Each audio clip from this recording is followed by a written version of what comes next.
जय हिंद साथियों, आज के इस क्लास में आप सभी का बहुत बहुत स्वागत है। तो साथियों, बिहार पुलिस सिपाही की नई भर्ती 2025 के लिए आज आपका साइंस का प्रैक्टिस सेट नंबर 5वां चलेगा। और साथियों, इससे पहले जो भी प्रैक्टिस सेट साइंस में हुआ है, अगर आपका वो छूटा हुआ है तो इसके लिए अलग से प्लेलिस्ट बना हुआ है। आप लोग चैनल के प्लेलिस्ट में जाकर उन सभी वीडियो को देख सकते हैं, या फिर प्लेलिस्ट का लिंक आपको डिस्क्रिप्शन बॉक्स में ही मिल जाएगा, तो वहाँ से भी जाकर आप लोग देख सकते हैं। तो चले साथियों, शाम के 7:30 बज चुके हैं।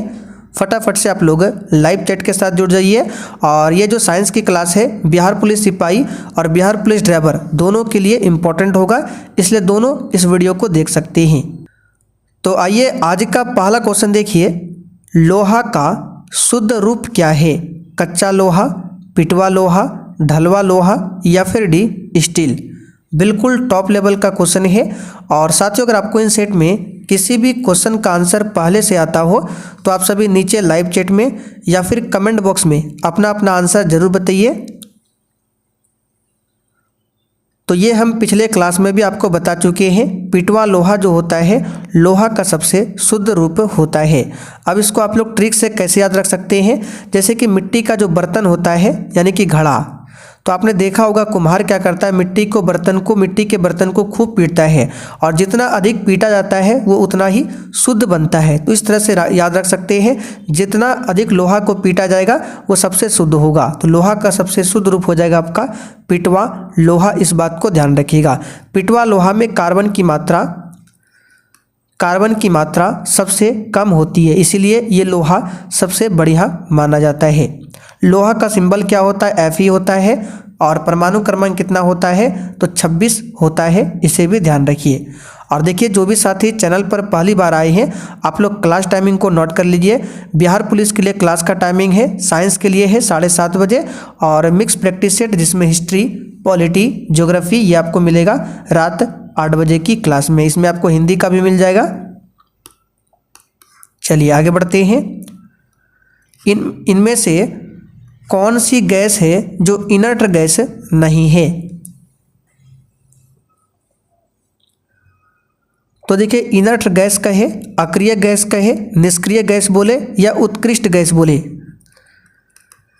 ये सभी एक ही नाम है। ठीक है, इनर्ट गैस, उत्कृष्ट गैस, अक्रिय गैस, निष्क्रिय गैस, ये सभी एक ही नाम है। और आवर्त सारणी में टोटल 18 क्या है? ग्रुप है, यानी कि वर्ग है। और जो वर्ग नंबर आपका 18वां आता है, जो सबसे लास्ट वाला है, इसी में इनर्ट गैस को रखा गया है, जिसमें आपका हीलियम आ जाएगा, नियॉन आ जाएगा, आर्गन, क्रिप्टॉन, जेनॉन, रेडॉन, ये सभी क्या है? 6 ये 6 आपका क्या इनर्ट गैस है। तो helium, neon, xenon, freon inert gas में नहीं आता है। आंसर यहाँ पर क्या हो जाएगा? C option. अगला क्वेश्चन, क्लोरोफिल एवं हीमोग्लोबिन में क्रमशः क्या पाया जाता है?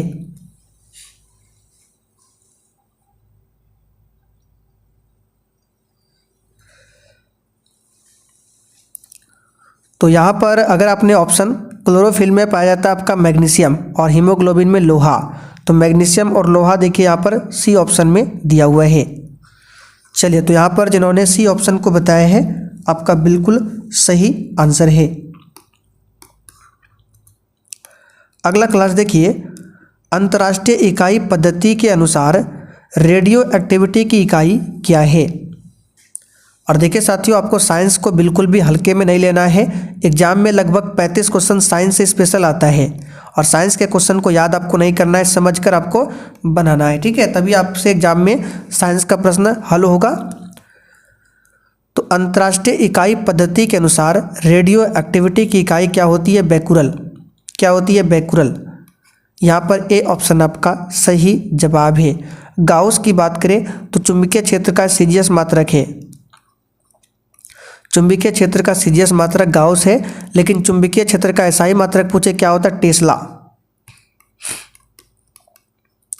टेस्ला एसआई मात्रक है, सीजीएस मात्रक क्या है? तो गाउस है, ध्यान रखिएगा। और वेबर की बात करें तो ये चुंबकीय फ्लक्स का है, चुंबकीय फ्लक्स का एसआई मात्रक वेबर। गहरा जामुनी यौगिक पदार्थ जो एंटीसेप्टिक एवं डिस इन्फेक्टेंट की तरह प्रयोग होता है, उपयोग होता है, वह क्या है?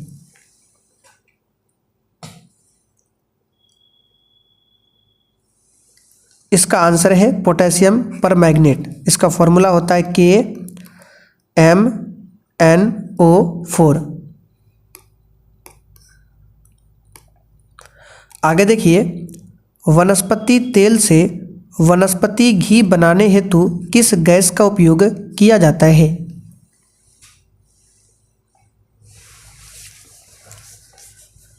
आंसर है हाइड्रोजन गैस का इस्तेमाल किया जाता है। हाइड्रोजन गैस ब्रह्मांड में सबसे अधिक मात्रा में है और इसको भविष्य का ईंधन भी माना जाता है हाइड्रोजन को। हाइड्रोजन के 3 समस्थानिक है, हमने आपको कई बार बता रखा है। अगला क्वेश्चन देखिए, कोला पेय में कौन सी औषधि पाई जाती है?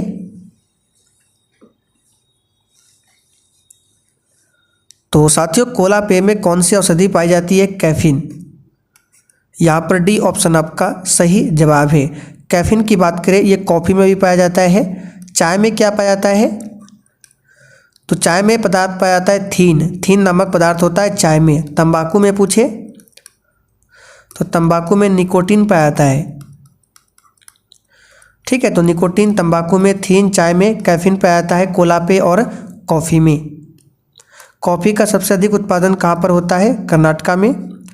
चलिए 8 देखिए, चक्रण क्वांटम संख्या के कितने मान संभव है?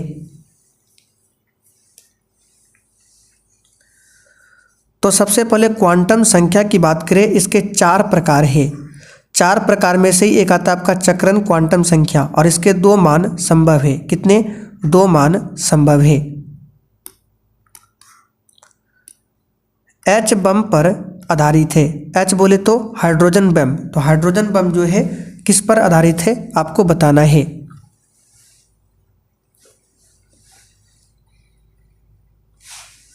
तो हाइड्रोजन बम जो है नाभिकीय संलयन पर काम करता है। सूर्य जो है ये भी नाभिकीय संलयन पर काम करता है। लेकिन परमाणु बम की बात करें,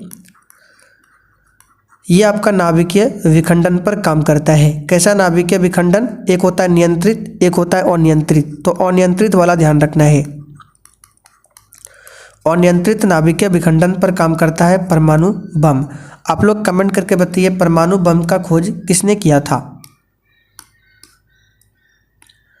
इसका ऑक्सीकरण अंक सदैव 1 होता है।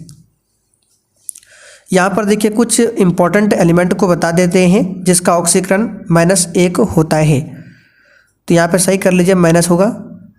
ठीक है, तो यहाँ पर देखिए फ्लोरीन, फिर आपका क्लोरीन, ब्रोमीन और आयोडीन, इसका जो ऑक्सीकरण संख्या होता है वो होता है -1। कितना होता है? -1 होता है।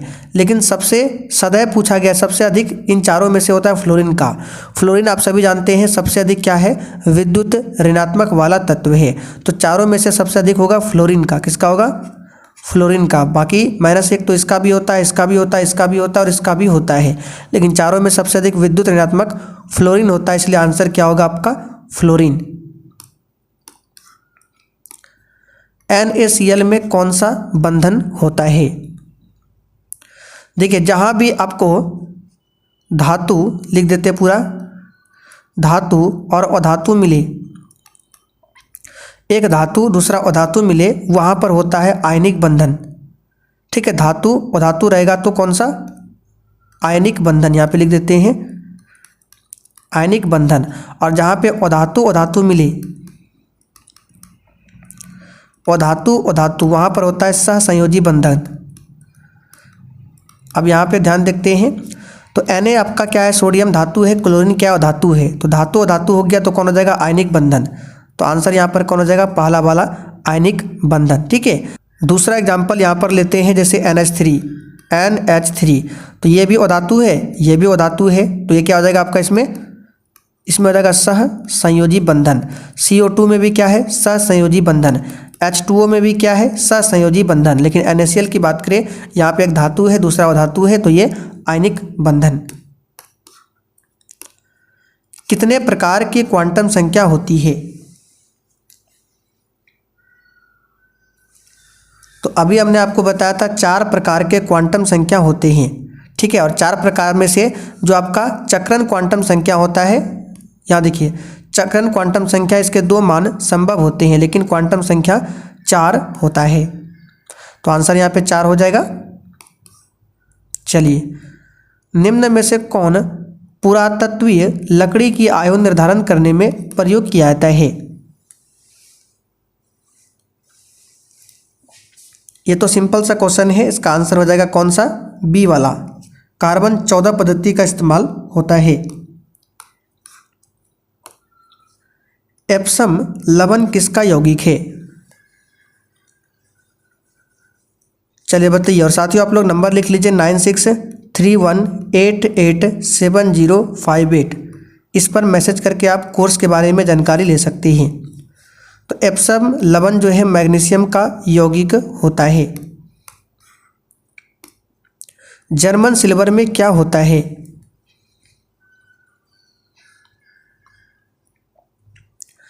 तो जर्मन सिल्वर हमने आपको बताया था कॉपर और जिंक, तो ये तो आपका पीतल हो जाएगा।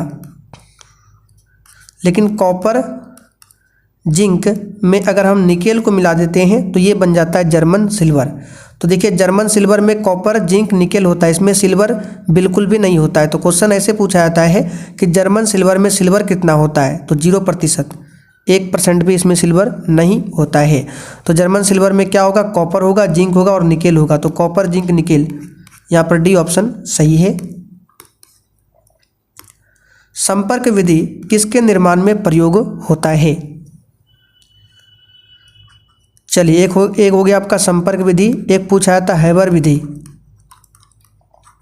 तो हैबर विधि जो है अमोनिया के लिए उपयोग होता है, अमोनिया, और संपर्क विधि से निकाला जाता है सल्फ्यूरिक अम्ल H2SO4।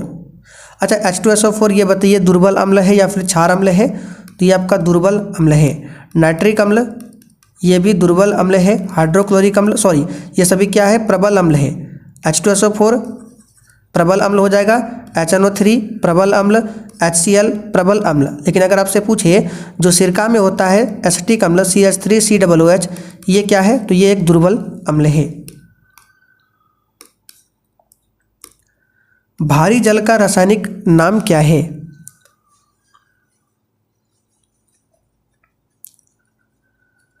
तो भारी जल का D2O होता है सूत्र और परमाणु भार होता है 20, जबकि साधारण जल का होता है H2O और परमाणु भार होता है 18।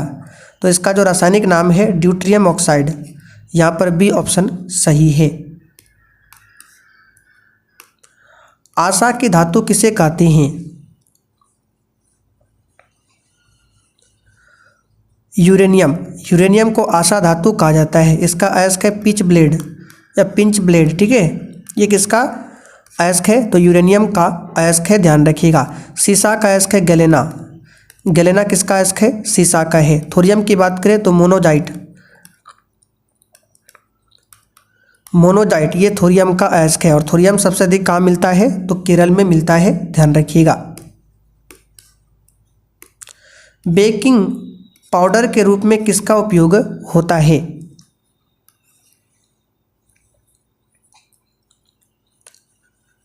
ये तो नॉर्मल सा क्वेश्चन है। बेकिंग पाउडर के रूप में किसका इस्तेमाल होता है? बताइए, इसका आंसर हो जाएगा ऑप्शन कौन सा? बी वाला, सोडियम बाइकार्बोनेट। बेकिंग पाउडर को ही बोला जाता है खाने वाला सोडा। फॉर्मूला होता है NaHCO3। ये सोडियम बाइकार्बोनेट का फॉर्मूला है। फ्यूज निम्न में से कौन मिश्र धातुओं से बना होता है? अब यहाँ पे हम ले लेते हैं फ्यूज। यहाँ से क्वेश्चन क्या क्या बन सकता है? क्वेश्चन बनता है कि फ्यूज जो है परिपथ में किस क्रम में जोड़ा जाता है? तो याद रखिएगा श्रेणी क्रम में। फ्यूज धारा के किस प्रभाव पर काम करता है? तो धारा के ऊष्मीय प्रभाव पर काम करता है। फ्यूज का प्रतिरोध उच्च होना चाहिए लेकिन गलनांक निम्न होना चाहिए। और फ्यूज जो है टीन और सीसा के मिश्रण से बनता है। दूध किसका एक उदाहरण है? तो दूध जो है इमल्सन का उदाहरण है। ये मध्य से सिपाही में आया था। इमल्सन को हिंदी में बोलते हैं पायस। और पायस क्या है? तो द्रव द्रव के मिश्रण को ही पायस कहा जाता है। दूध की बात करें, ये सफ़ेद किसके कारण होता है? तो केसिन प्रोटीन के कारण दूध सफ़ेद होता है। ठीक है, कौन सा प्रोटीन? Casein, casein protein. अच्छा, केसिन प्रोटीन का पाचन कौन सा एंजाइम करता है? रेनिन। तो क्वेश्चन आपसे ऐसे पूछेगा, दूध में उपस्थित केसिन नामक प्रोटीन का पाचन कौन सा एंजाइम करता है? तो रेनिन नामक एंजाइम। दूध का रंग हल्का जो पीला होता है वो किसके कारण होता है? तो कैरोटीन के कारण होता है। दूध का दही में बदलना क्या कहलाता है? किण्वन, किण्वन प्रक्रिया कहा जाता है। और दूध से जो दही बनता है किस जीवाणु के कारण बनता है? लैक्टोबैसिलस जीवाणु। दूध से दही बनना कौन सी अभिक्रिया है? तो रासायनिक अभिक्रिया है। दूध में कौन सा कार्बोहाइड्रेट पाया जाता है? लैक्टोज, लैक्टोज, लैक्टोज कार्बोहाइड्रेट पाया जाता है दूध में। दूध का पीएच मान लगभग कितना होता है? तो लगभग 6.5 के आसपास होता है। ये सब कुछ आपको क्लास नोट्स में लिखा हुआ मिल जाएगा, बस आप लोग केवल ध्यान से सुनिए। वनस्पति घी के निर्माण में क्या उपयोग होता है?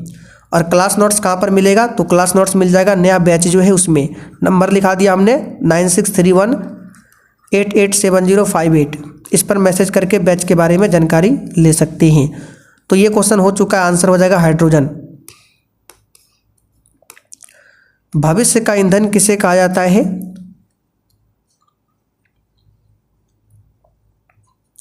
आंसर है हाइड्रोजन। निम्नलिखित में से किसका उपयोग लेड पेंसिल बनाने में होता है?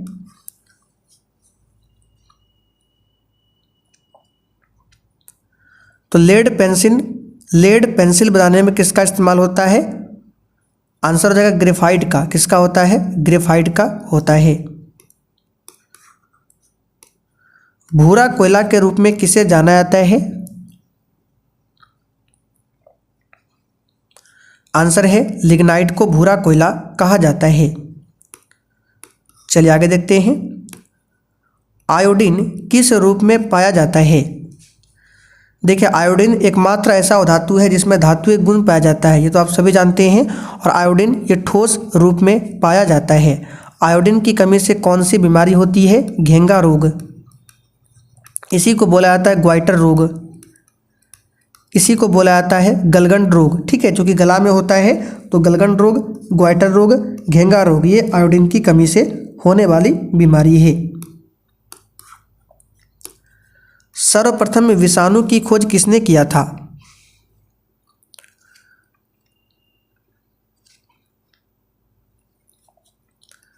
आंसर है इवानोवास्की। और जीवाणु की खोज पूछे तो ल्यूवेनहॉक ने। एसआई पद्धति में तापक्रम का मात्रक क्या है? सिंपल क्वेश्चन है, केल्विन होता है तापक्रम का मात्रक। चलिए, पहाड़ पर चढ़ते समय व्यक्ति आगे की ओर झुका रहता है ताकि, ये तो बता चुके हैं, स्थायित्व में वृद्धि हो सके। चलिए, 3 प्राथमिक रंग कौन कौन से हैं? तो इसके लिए हमने आपको बताया था RGB, रेड ग्रीन ब्लू, लाल हरा नीला, लाल हरा नीला। तो चलिए, यहाँ पर आपका आज प्रैक्टिस सेट नंबर 5 साइंस में कंप्लीट होता है। अब आप लोग कमेंट करके बताइए आपने आज कितने क्वेश्चन सही किए हैं।